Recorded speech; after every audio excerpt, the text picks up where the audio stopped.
I've got a lot of questions from people about the climate control, and I know when I was learning about the Prius, I didn't see any specific videos who actually went over the settings and how it's done. So I thought I'd make a video for you today and answer some of those questions people had about how the climate control system works with the car being on and running and things like that. So for starters, the first thing about ventilation, because that was the other question, was I have the window deflectors up here. I have them on the outside. So what I can do is if it's just very mild out, I can just put the windows up just the point where rain won't come in and get some ventilation there. Then the next step is the climate control. And we'll talk about the heat first, since it's a little bit simpler. So with the heat, when you set it on automatic, it's going to take the coolant from the engine and it's going to circulate it with a small pump that makes a little whirling noise. It's very quiet. And then the blower is going to run and it's going to bring the heat in. And when the coolant gets too cool, it'll turn on the engine, heat up the coolant, and then also charge up the battery, and then it'll shut off again and keep running its cycle. So that's the most straightforward one.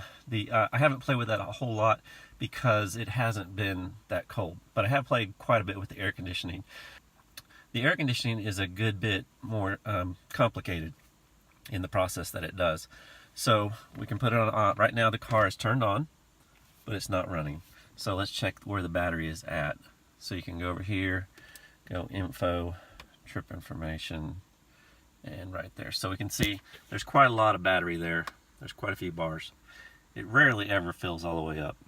So what we're going to do is we'll go over to climate control and we'll hit automatic. So it's 77 degrees out. First thing you're going to hear is a little bit of noise under the hood, some clicking, and up comes the blower. I'm going to put the blower on low.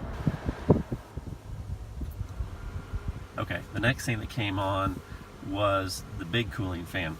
So the process, it's going to come up and get things cooled off as quickly as it can. So it's automatically picked recirculate, air conditioning up top, and depending on the different, let's take it down really cold.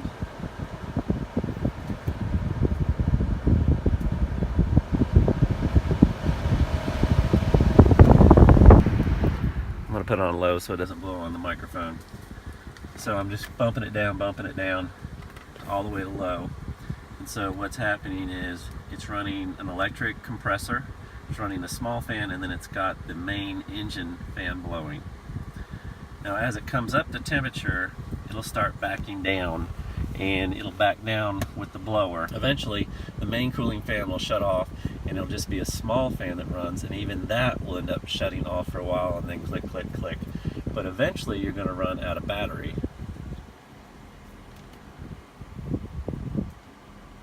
So right now there's plenty of battery. So what I'm going to do is let this run for a while and let that battery come down. Okay, so now the engine is kicked on. If we go over here, we can see that it's just down to 2 purple bars. When it gets down to 1 purple bar, the engine will definitely kick on. Now, it's not going to recharge the battery all the way up. It's only going to recharge it a little bit. So you can see the engine's running, it's recharging the battery, and in a moment, the engine's going to kick off.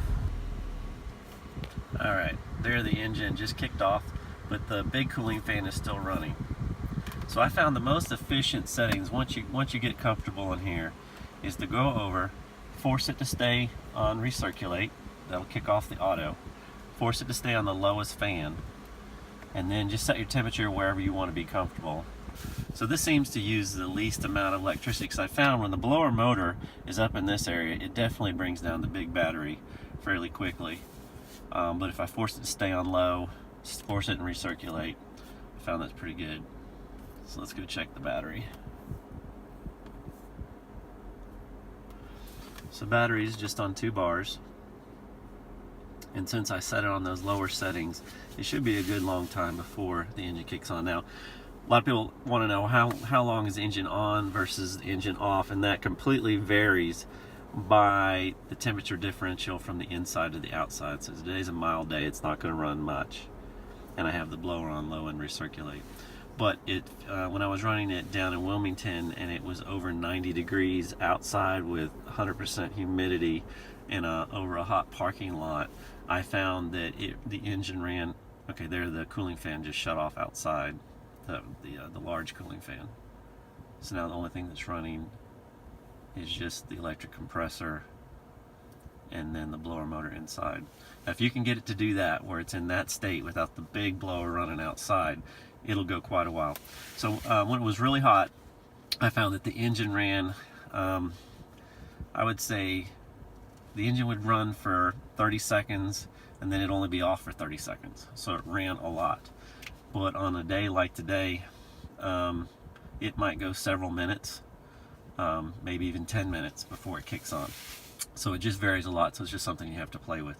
But it's pretty interesting system, and fortunately you have all these displays where you can track your usage and see.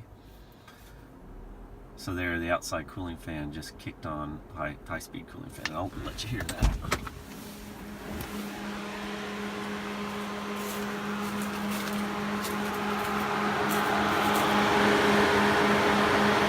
See, it has a decent bit of noise to it, so if you can get it to where that doesn't come on, it's very quiet.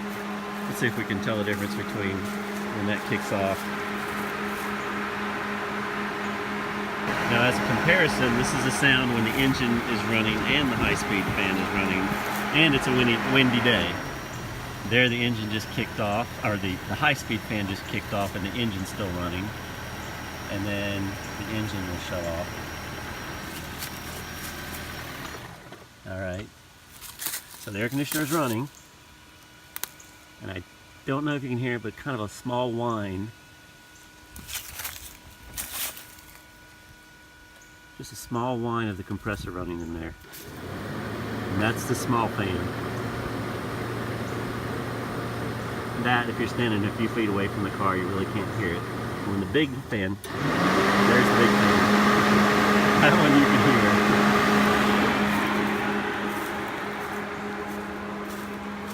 But even when you step a little bit away, it's not bad.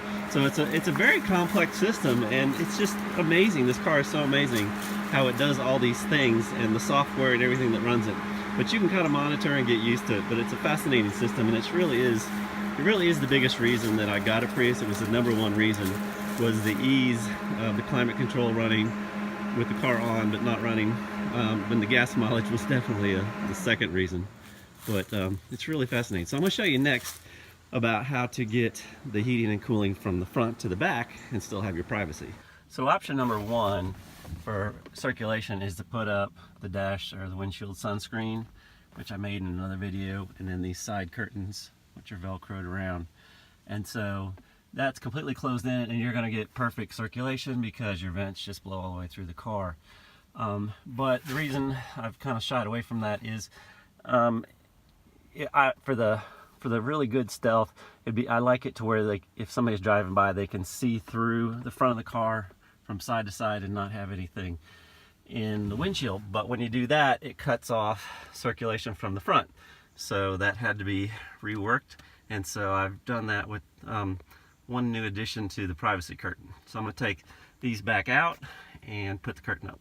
So I've got the privacy curtain up and in place, and what I was doing was hanging the fan right here on the seatbelt for ventilation, but you know, that's not very stealthy. You got all that light coming in.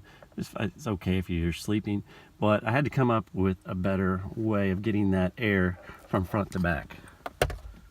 Next up is I took some of this corrugated vinyl, and it was white, and I spray painted it black. It really needed to be matte black, but I had some gloss paint, so I painted it black. So what I did is I did it so that the cells run this way, and then I just kept rolling it up and rolling it up to get it to be flexible like this.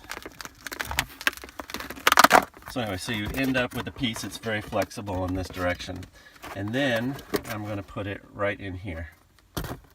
So now I put it right over the console, and it wedges perfectly in between here and the seat. It's a pretty tight gap. And then I just drape that over there, and the next thing is I put my fan in. So I've got the fan installed in that tube, and I tried putting the fan all the way back or all the way forward. I found that I get the best airflow when I put it all the way forward.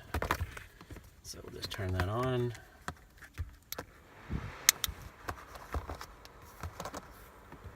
Tuck it in like that. And even then you can still aim it higher, lower, a little bit from left to right, but not much. So there's the fan, and that's going to bring the air from the front to the back. And where it exits is there's this vent right here for the battery. And so air goes in there, goes through the battery compartment, and goes back out through the left or the right rear of the car fender. Okay, so here's our privacy curtain in place. And what's going to be different is there's just this little bump out here. And if you want, you can take the fabric and tuck it in and make it even a little better there. So basically, if someone was looking through the car, even during the day, you can see all the way through the car. And it's really hard with this reflection through the glass. I'm getting real close. There it is. So like that. Now when you back away and you take into the glass reflection,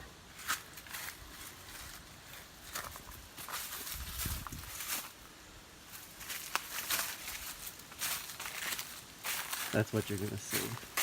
So now when you're done with it, just pull your fan out, pull this out, flatten it out, and then I like to store flat stuff under the mattress, which would be right about here. Just store it back there for the next time.